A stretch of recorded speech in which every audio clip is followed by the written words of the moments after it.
그럼 부동산의 관점에서는 지금 이 팻말이 보이길래 지금 역대 정부 이렇게 쭉 있잖아요. 어떤 정부가 좀 부동산의 관점에서는 정책을 좀 잘 펼쳤나요?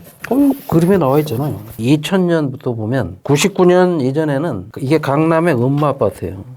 강남의 음마 아파트가 2000년 이전에는 2억이었어요. 음마 아파트가 제 기억으로 78년에 평당 68만 원, 한 채 2천만 원에 분양을 했어요. 78년에. 미분양이 70%, 30%밖에 분양이 안 됐어. 그때 당시에는 비싸서도 있지만 교통이 그렇게 좋지 않아서. 그리고 그때는 78년에는 주택보급률이 70%밖에 안 됐어. 집이 절대적으로 부족했어요. 근데도 강남의 음마 아파트에 아파트를 사러 오는 사람이 없었어. 그 아파트가 1988년 응답하라 1988 그 드라마 봤습니까?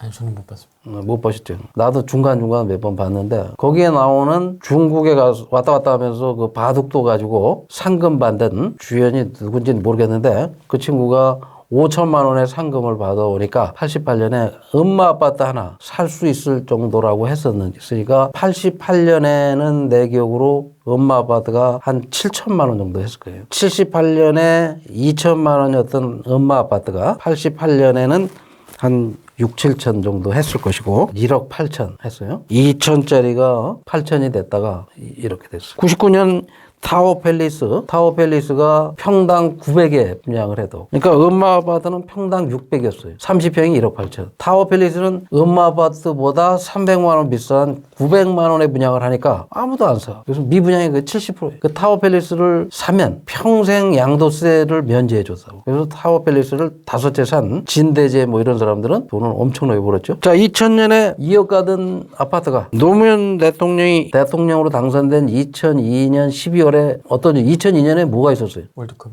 월드컵 4강 신화를 보고 있는 중에 구경하고 있는 중에 아파트 값이 뛰기 시작했어. 그래서 2002년 말에 강남 음마 아파트가 4억이 됐어. 노무현 정부가 들어서자마자 4억이 됐다가 그 아파트 값이 2004년 총선을 했는데 총선을 할 때 6억 됐어요. 분양 원가 공개를 지금 당시에 열린우리당이라는 여당의 정책위 의장이 정세균 씨야. 그 사람도 옛날 나하고 같은 회사에 근무하던 다가 정치에 입문해가지고 당시에 열린우리당 정책위 의장이라고 하면서 분양 원가 공개를 내가 그때도 정당에 찾아다니면서 공약으로 제안을 했어요. 그랬더니 하겠다. 민간은 자기가 결정 못하지만 공공아파트는 옛날부터 쭉 하던 건데 못할 이유가 없지 않냐. 하겠다. 근데 선거가 끝나고 2004년 6월에 대통령이 그 총선 때 공약한 건 나하고 상의 안 하고 한 거야. 공기업도 기업이잖아. 장사잖아. 장사를 하다 보면 10배를 남겨도 되잖아. 그 장사하는 사람 보고 원가를 공개하라는 건 반시장적이잖아. 말 같지 않은 어떻게 보면 싹바가지 없는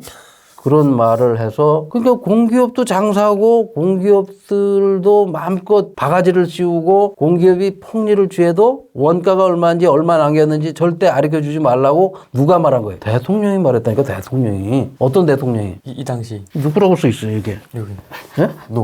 노무현 대통령이 그렇게 말을 했단 말이야. 노무현 분양원가 공개하고 검색하면 영상 뉴스로 딱 나와요. 그러니까 대통령이 6월 10일 날 그 얘기를 하고 6월 11일 날 이해찬 네가 총리해 하고 지명을 했어. 맞아요. 대통령이. 그때 그랬어. 그랬더니 언론 기자들이 총리한테 분양원가 공개에 대해서 찬성하십니까? 그랬더니 뭐라고 그랬겠어? 반대한다. 대통령 말씀이 맞다. 나도 분양원가 공개 반대다. 이래가지고 총리 대통령이 분양원가 공개를 반대하니까 아파트 값이 막 치솟는 거야. 새로 분양하는 아파트들이 민간 아파트들이 더 비싸게. 그러면 헌 아파트 값이 새 아파트라는 이유로 분양가가 자꾸 올라가면 헌 아파트 값이 어떻게 돼요? 또 올라가고 매달 올라가. 2007년 노무현 대통령이 그만둘 때는 4억짜리 아파트가 14억이 됐어요. 그래서 이 음마 아파트가 14억이 된 거예요. 이 음마 아파트가. 내가 이거 만날 기자분들 오면 기자회견 때 이렇게 보여줘. 이 아파트를 노무현이 10억, 문재인이 또 10억 해서 20억을. 지금은 국민의힘, 지금 야당이 집권을 할 때는 집값이 안 올랐어요. 근데 지금 여당, 이 짝퉁진보들이 집권을 하면 이렇게 집값이 폭등을 한다. 그럼 왜 짝퉁진보가 집권만 하면 이렇게 무슨 재주가 있길래 이렇게 집값을 올리느냐? 이 짝퉁진보가 무능한 걸 알아. 관료들이. 이 관료들이 학교로 다닐 때 이 친구들은 맨 짱돌 던지고 집회 시위하는 데 돌아다니고 공부도 안 하다가 한 10년간 백수 생활을 했어. 지들은 고시 봐가지고 들어가서 열심히 공무원 생활을 할 동안에 다 친구들이니까. 근데 이 완장 국회의원이라는 완장을 차고 여의도에 앉아서 이게 소리만 지를 줄 알았지 내용을 컨텐츠가 하나도 없어. 실무 경험도 없어. 컨텐츠가 없다. 그러니까 이 가지고 놀기가 좋아. 거기다 접대해주고 떠받들어주고 그냥 굉장히 높은 사람인 척 해주고 하면 붕 떠가지고 뭐 해달라는 것도 다 해줘요. 거기다 또 재벌에 있는 자기 동기들이 있을 거 아니에요? 그 사람들이 한 끼 식사가 50만 원짜리 밥을 사주고 술을 사주고 집에 가보면 막 차 트렁크에 뭐가 잔뜩 들어있고 이런 일이 자꾸 반복되면 어떻게 되겠어요? 그 다음에 그 친구가 가지고 온 법안은 그냥 다 통과를 시켜줘 버려. 그럼 그 다음에 또 어떤 대가가 또 와. 이런 거래들이 일어나는 거예요. 이 사람이 그런 맛을 보기 시작하면 거기에 이제 취하게 돼요. 이 사람들이 노무현 정부에서 10여 년 전에 권력을 잡고 또 국회의원이 되고 했는데 지금 재산 등록한 걸 보면 다 몇십억씩 돼. 아니 불과 한 십몇 년 사이에 대체 무슨 국회의원 뭐 연봉이 얼마예요? 얼마 안 되죠, 사실. 한 1억 뭐 얼마 안 되는 건 아니야. 그래도 1억이 넘으니까. 그 세금 띄고 받아다가 애들 가리키고 먹고 하면 저축 가능액이 뭐 한 3천만 원씩 된다고 치더라도 십몇 년 모아봐야 3, 4억 재산이 지금 우리나라 국민 평균 재산이 얼마인지 알아요? 4억 5천이야.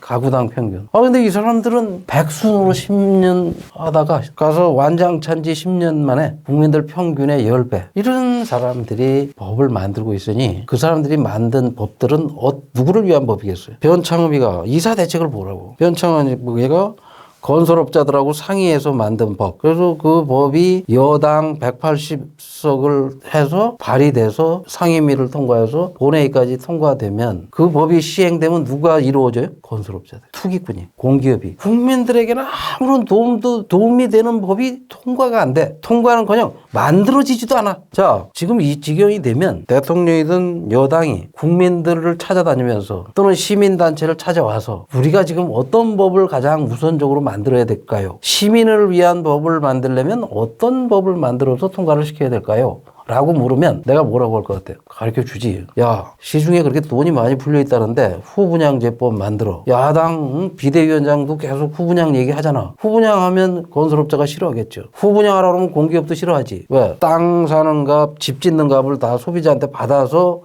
지어왔는데 일단 내 돈 박아야 되니까. 다 만들어 놓고 내가 내 돈 투자해서 해가지고 안 팔리면 어떻게 해? 다 또한 자기가 책임을 져야지.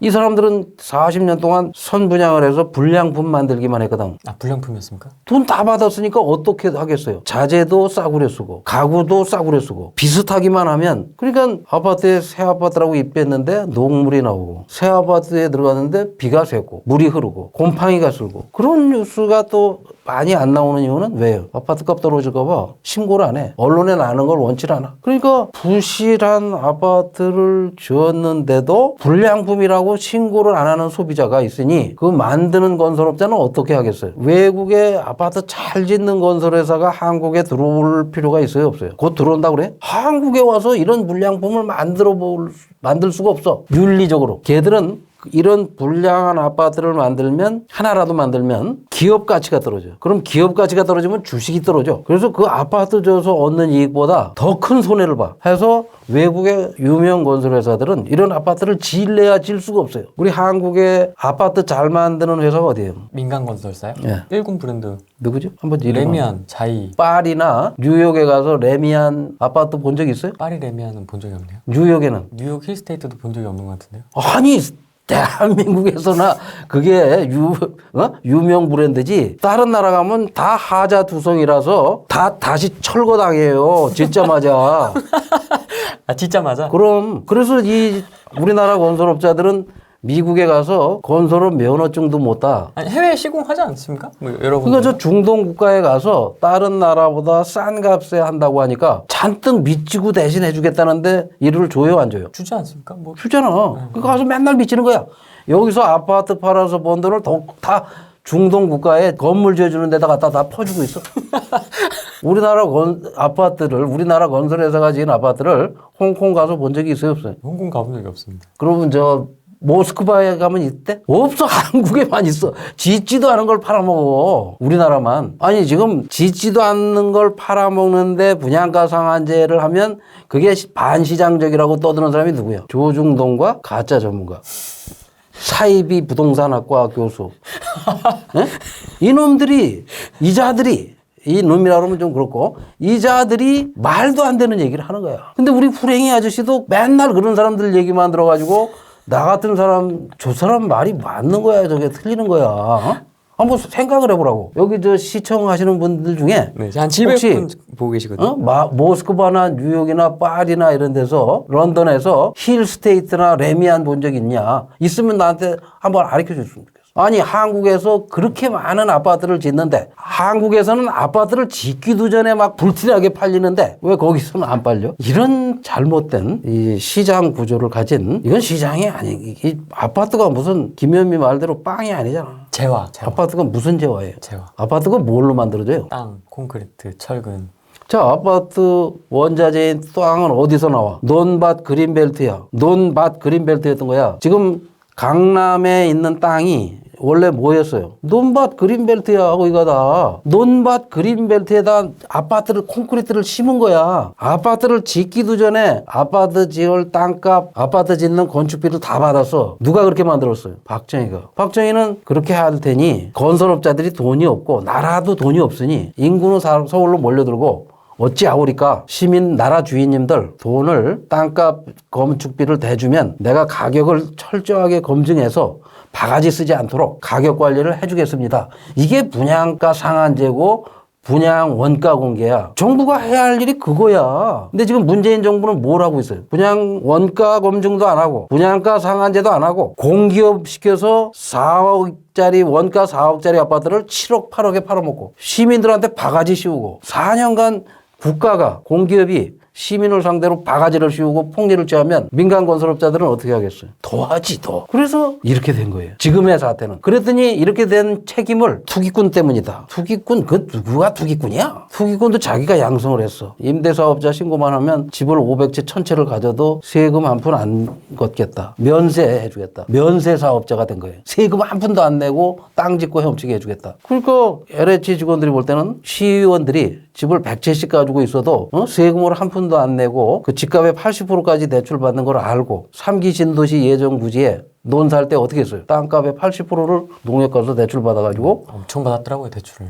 80%까지. 이렇게 서울에서는 아파트 하나 살려고 해도 LTV, DTI 규제에다가 15억이 넘는 아파트는 아예 대출을 1원도 안 되게 만들어 놓은 이 문재인 정부가 왜 경기도 3기 신도시 예정 부지에는 LH 직원이나 투기꾼들이 가서 땅값의 80%까지 대출을 받도록 허용을 해요. 그것도 박근혜가 시켰나? 이명박이가 시켰나? 구치소에서? 이런 한심하고 무능한 데다가 일말의 양심도 없는 정부는 내가 처음 봐. 진정성이 있는 사과를 했다고 봐요? 대통령이 지금? 아니요, 저는 그렇게 안 봅니다. 나 다 안 봐. 자기를 무조건 따르는 세력들, 한 줌도 안 되는 그 세력들만 바라보고. 그건 문재인 대통령은 한 상위 5%, 10%를 위한 대통령. 내가 보기엔 좀 더 협소하게 보면 한 5만 명을 대표하는 0.1%를 대표하는 대통령. 99% 알기를 우습게 하는 99% 나라 주인을 깔보는 얕잡아보는 그런 정책을 썼고 그런 정치를 했다 해서 지금도. 근데 그런 걸 시민들이 잘 모르는 거야. 왜? 그런 무능한 세력의 한심한 정책을 조금 먼저 이해하고 있다는 이유로 그걸 가지고 돈벌이하는 언론, 거기에 등장하는 짝퉁 학자, 사이비 교수, 그 다음에 많은 유튜버. 이게 뭐 도대체가 이 나라가 어디로 가고 있는지. 그래서 유튜버 불행이 아저씨뿐 아니라 뭐 조중동과도 내가 지난주에는 인터뷰를 했어요. 그랬더니 언론을 감시한다는 언론 노조에서 만든 미디어 오늘이라는 언론의 기자가 전화가 와서 왜 자꾸 조중동과 인터뷰를 하십니까? 그거 몰라서 뭐냐. 니들이 인터뷰를 안 하잖아. 니들이. KBS나 MBC나 한겨레는 내가 15년, 20년 동안 인터뷰를 한 번도 한 적이 없고 경향신문은 이 정부 들어와서 주간 경향 한 번 하고 무슨 인물 탐구하는 사람하고 한 번 하고 이 정부 들어서기 전에 이 정부가 이렇게 될 거야 라는 이렇게 되지 말라고 지주의 나라라는 시리즈 기획을 했었어요. 경향신문의 지주의 나라. 라고 치면 그 기사가 쫙 나옵니다. 문재인 정부가 들어서면 이렇게 될 거라는 걸 예언을 했죠. 본부장님이? 예. 그래서 이렇게 되지 않으려면 어떻게 해야 된다. 문재인이 그 신문을 보고 어떤 식으로 정치를 해야만 이렇게 되지 않는다. 왜? 노무현 때의 경험을 내가 살려서 그거를 미리 이 정부가 들어서면 꼭 노무현처럼 될 거다. 노무현보다 더 나빠질 거다라고 내가 판단을 했으니까. 미리 말씀을 하셨군요. 그러면 기자가 찾아왔어요. 논설위원이 돼가지고 경향신문에 예. 지지난 중과 한 달쯤 됐는데 찾아와서 뭐 내 예언대로 됐으니까 그때도 2017년 5월 선거를 코앞에 두고 2017년 2월 달부터 기사를 쓰기 시작했는데 선거에 너무 큰 영향을 준다 하는 이유로 시리즈가 3회에서 중단돼 버렸어. 정확하게 지적을 해줬으니까. 아팠구나. 네. 압력을 막 경향신문의 고위직한테 압력을 가해서 결국은 시리즈가 중간에 중단돼 버렸어. 그 다음에 이제 이 경향신문도 마찬가지예요. 이 경향신문 기자 중에는 이명박 박근혜 정부 때는 뭐 기획 시리즈를 하자, 이 부동산 문제를 좀 드러내보자. 심지어는 그 경향신문 같은 경우는 어디 사세요라는 기획 시리즈를 했어요. 이명박 때. 무슨 얘기냐면 우리 사회가 어디에 사느냐가 신분의 상징이 돼서 예를 들어서 강남에 살면 뭐 금수저. 그래서? 뭐 이런 식으로 빈부격차, 불평등에 대한 문제를 심층 파헤치는 기획 시리즈를 했어요. 그러니까 그런 걸 내가 쭉 같이 하면서 느낀 게 수백 명의 경향이나 한겨레 기자 중에 정신이 똑바로 박힌 기자는 별로 없다. 근데 그 기자가 특히 이 부동산이나 이런 문제를 다루는 기자가 이 한겨레는 3명, 경향도 한 3명 이 정도밖에 안 돼요. 조중동 가면 한 20명, 30명씩, 한국경제 같은 데는 한 4, 50명씩 있던데 경향에는 숫자도 적고 그 다음에 그 사람들이 이 정권의 눈치를 보고 쓰질 못해, 세게. 그러니까 이 정부는 특히 노무현도 그랬고 이 문재인 정부는 자기들이 무엇을 잘못하고 있는지를 제대로 지적을 안 해줘요. 조중동이 지적하면 무조건 안 들어. 조중동의 지적은 다 틀렸다 이렇게 간주를 해요. 그리고 조중동은 자기 편은 안 본다. 이게 걱정을 안 해. 그래서 자기들에게 건강한 지적을 해주거나 좋은 정책을 제안하면 받아들일 줄도 알아야 되는데 자기하고 친한 사람이 아니면 다 적으로 생각을 해. 예? 노무현도 그랬고 이 정부도 그렇고. 그러니까 사람이 듣기 싫은